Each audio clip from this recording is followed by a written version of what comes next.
Hi, I'm Eric Siegel with ericstrains.com, and this is episode 35 of my video train blog series. This is going to be a quick episode. In the last episode, episode 34, I showed you some progress in the main room with a big new custom-built steel trestle that's going across the main table. So in this episode, I wanted to take a couple minutes and show you some of the progress in the Colorado room.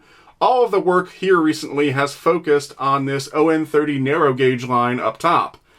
Over the last couple of weeks, I've managed to lay most of the track with roadbed underneath, and as you can see, it looks pretty good. There's still some work to do here and there, but overall, I'm happy with the results, and I think it looks pretty good. It comes over here and goes by the station, and then there's still some work left to be done over there. But overall, I think it looks great. The other thing I want to show you is the bridge work on this ON30 line. There are going to be two bridges on this line, one right here, which is under construction as you can see, and then the other one will be right here spanning this gap, and it'll be a lot smaller than the one over here.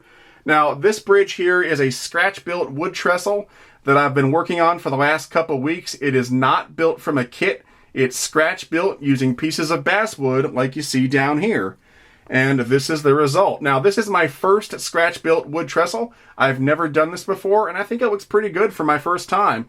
Now, it has an unusual shape to it because it has to do two unusual things. First of all, it needs to accommodate curved track up top. That's not that unusual, but what makes it a challenge is that at the same time, it has to let these three tracks pass underneath, and so there's only so many places where you can have support towers, and so for that reason, it has a bit of an unusual shape, but it works, and I think it looks pretty cool. And again, this is the first time I've ever done this. Now, if you're wondering how I did it, I'll show you. This is how I did it. This book right here. It's called Bridges and Trestles. It's put out by Model Railroader, and it is an excellent resource for building bridges and trestles. This is the only resource that I've used. So if you want to try your hand at scratch building a bridge or trestle, get this book, and you'll be on your way to doing something like this. I think it looks great. Now, of course, it's not done yet. I will need to stain it either a black or a dark brown. And of course, I still need to bridge this gap from here over to here. And then I've got a lot of work to do on the deck up here. But I think it looks pretty good, and you can get a good idea of what I'm trying to do. But again, there is a lot of work left to be done, so don't judge it yet. What you're seeing is an unfinished product. But right now, even as it is now, I think it looks pretty cool. Anyway, that's all I wanted to show you today.